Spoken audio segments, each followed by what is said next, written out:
Right here, I'm standing next to Niels. So good to see you, the CEO of the Lego Group. Yeah, good to see you. So welcome. The first question has to be, how tall are you? 198. 197. So I have to go. I'm sorry, goodbye. No, I'm just kidding. It's so good to see you. Actually, we're standing here in the Lego house, and you're the new CEO since a few months now. What was it like when Lego called you, hey, would you like to come over and stay in Billund as the CEO? Yeah, I think we all have our very special Lego experiences over time, and of course, as a kid, I always played a lot with Lego. So also having lived in Denmark all my life, of course, Lego is a very special entity, and I've always been excited about Lego. So it was not a difficult choice for me to say that I would like this. This is good to hear. And actually, have you built Lego sets on your own in the last years before you moved to Billund? Yes, but actually there's probably been a period of 3 or 4 years where I didn't, but I have over time done that, and obviously I have done it since I know I'm coming. Yes. So what is your favorite theme? I mean, we talk about Lego Technic, Lego Creator, all those stuff. Do you have a favorite theme? Yeah, I like a lot of it, but I must say I'm really fond of Lego Technic. I really like the way we can build things, we can power function the things, we can actually remote control them. The stuff we can do, I think that's very advanced. But I also like other things. I like the Porsche. That was a Technic thing. But I also like right now I'm building the Taj Mahal in India, which is out of more classical bricks, a lot of repetitive things. But I think the structure of it is really nice. So I cannot say I like Lego Boost as well, that you can program. So I don't have one single thing. I would actually say even the Duplo train that we're launching this year. I may not be in the Duplo range, but I really like the way you just started by pushing it and you stop it. Simple things you can do. I like that. We saw the train in Nuremberg at the Toy Fair and also at the New York Toy Fair, where I've been for the first time. And it's so much fun to see. And I have to buy the set too, for my daughter, of course, for my daughters. Of course.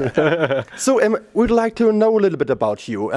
You live in Billund right now, another city, and do you have kids? I think 2 kids, am I right? Yes, I have 2 kids, a son at 22, studying engineering in Copenhagen, and a daughter that finished high school last year at 19, that's still at home.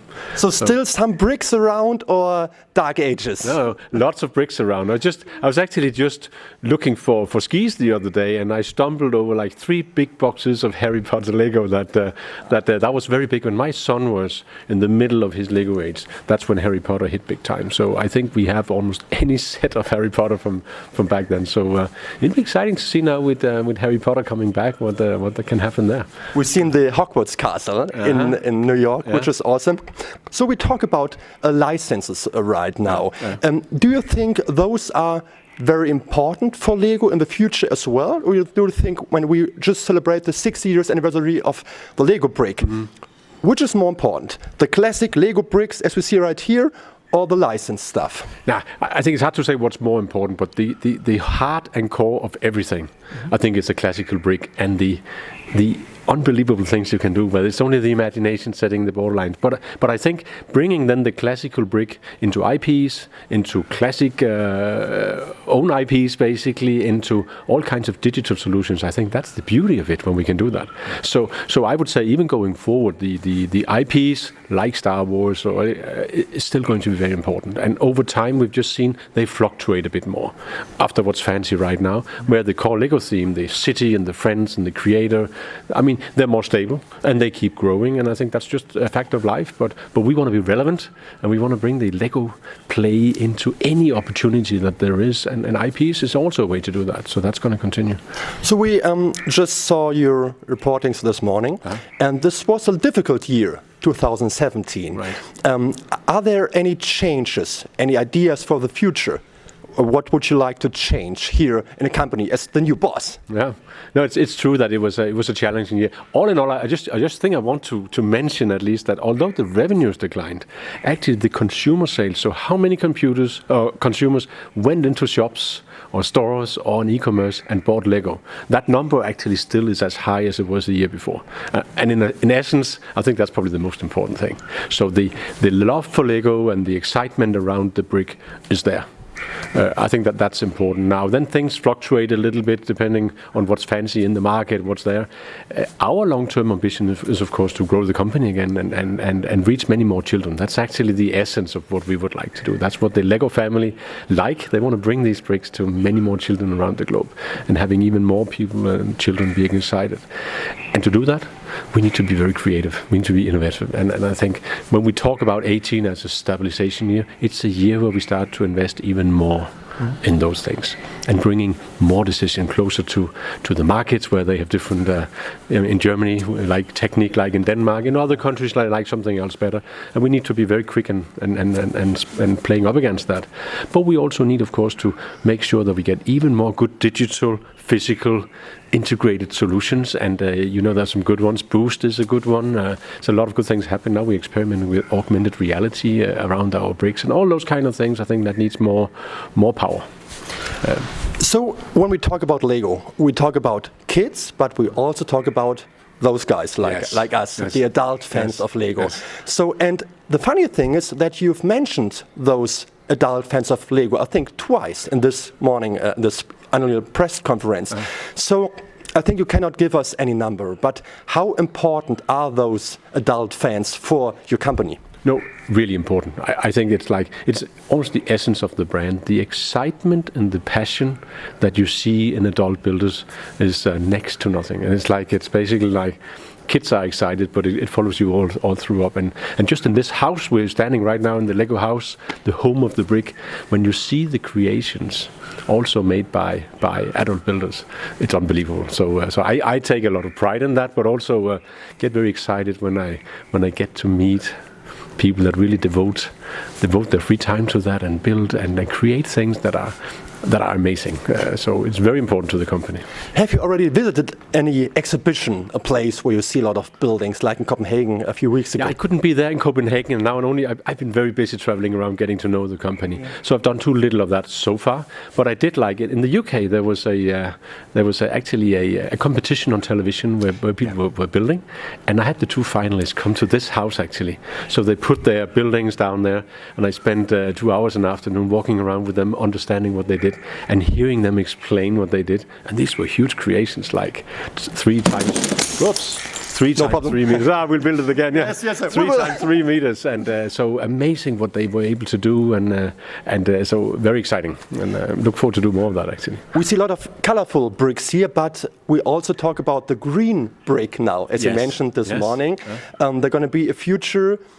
Please tell us about it. There's been some discussion in the comments under my articles because all this new oil and stuff. What exactly is going on, and where is the resource of that? Yeah, no, we have the ambition that by 2030 we would actually like all the bricks to be based on sustainable materials, basically. And now we're taking the first step now in 2018, and we've taken the trees and the leaves and the green stuff, and we can actually now make them with a 100% sustainable material, so made out of sugarcane. And what we were actually doing is working with WWF, also with some of the some different alliances on making sure that whatever goes into our bricks is actually sustainable and really does fulfill all that and doesn't take food away from anybody and stuff. So it's sustainability in the right fashion, and I think that's so we're moving forward with that as quickly as we can. Okay. Now, knowing Lego, it's like our quality standards and the check we have in factories that the bricks don't break, that they don't get sharp, that you cannot eat them, that they actually the clutch power is what it needs to be for the next 25 years. All that also needs to be true with sustainable bricks, and that's why it's not just a matter of taking some sustainable material and putting it into a molding machine. It is quite advanced when we do it. But I'm actually proud that we can be the ones pushing this, and obviously Lego should also be on the forefront here. So it's a good step, but it's only a first step. This sounds great, and I'm looking forward to the new bricks, which will be the same. Yeah, right. You won't notice the difference. Okay, this is a good promise. I would like to talk about the Lego Ideas platform, which is very important for Lego. Yes. So there are guys out there, girls, who have ideas and put it on the network, and Lego has the decision to make if this is going to be a real set. Yes. What do you think of Lego Ideas? No, I think it's great. It's in essence, like you can say on the one side, yes, it's a free it's a free machine to come up with great ideas. But I think it's actually a really good mechanism, because I think the guys that are designing out their building creations, I mean, the thinking of actually having your own Lego box made and sold, gosh, that would be something. I'm still hoping to get mine one day. So I understand exactly how that. So it's a really two-way street on this one, and I think that's something that works really well. And again, not many brands can actually have people do that, design products for them. I think we have a unique opportunity there that we should use, and we are using, and we're quite grateful of that happening. So and there's one thing about Lego Star Wars, which is very important for Lego. And we've heard different versions of it somehow. In Nuremberg it was told Lego Star Wars wasn't that good. Now it's Lego Star Wars is very important to us. The truth is in the middle. What is going on with Lego Star Wars? Yeah, no, but Lego Star Wars is very important for us. It's also clear that the Star Wars franchise has actually been doing not so good as a total franchise. We've actually been doing better than average. So we've been taking share within that. So the truth is, yes, as you say, in the middle, it's actually in line with our expectations. But overall, you see a lot of not so positive writing about the franchise.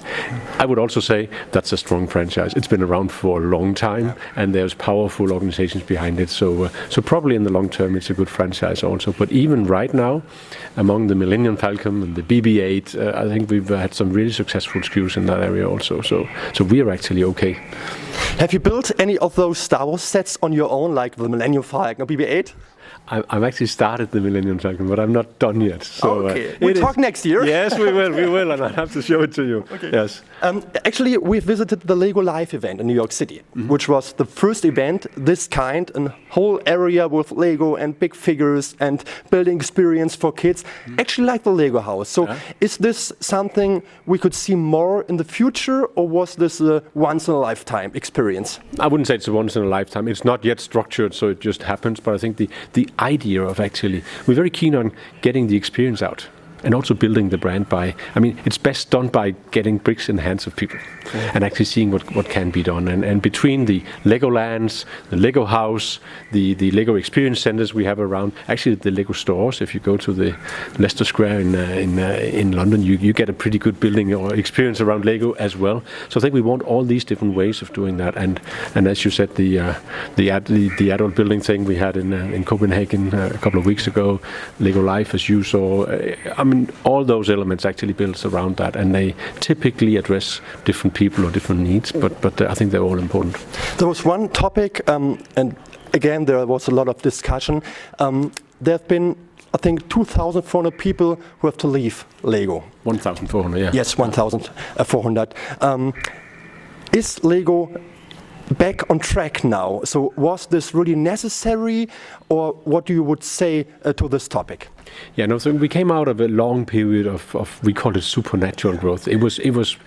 Not many companies had this long period, and the brand just strengthened immensely over this period. And then at the end of that period, where we have like more of a consolidation period, suddenly we weren't growing that much. We had a need to actually simplify the organization and bring it in line with our business size. Okay. Also bringing inventories in the channel down, so we could kind of start 18 with the right sized organization and with the right level of inventory in the channel, and that's what we're doing. That's why I'm also talking about 18 as a stabilization year, where we build the platform for starting to grow again, coming after that, and that takes investing more in some of the creative and innovative solutions, investing more in bringing digital experiences into our play offering. So and as you know, you don't do that in 1 year or in 1 month, so it takes a while, but now we start doing that, and that's the beauty of being family owned, that you can do the right things for the long term.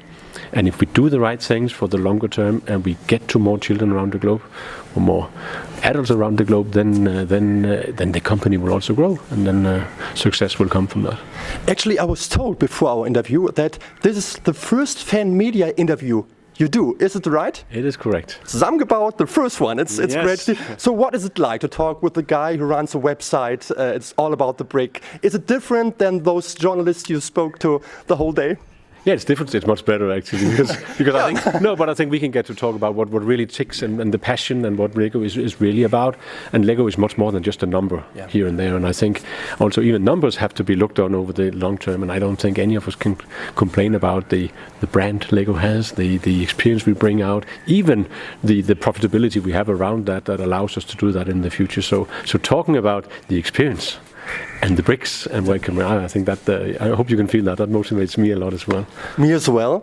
And a few last things I would like to know. If we talk about your dreams, I mean, when you became CEO, I would think, okay, now I'm sitting here, I'm the boss, and I have so many new ideas.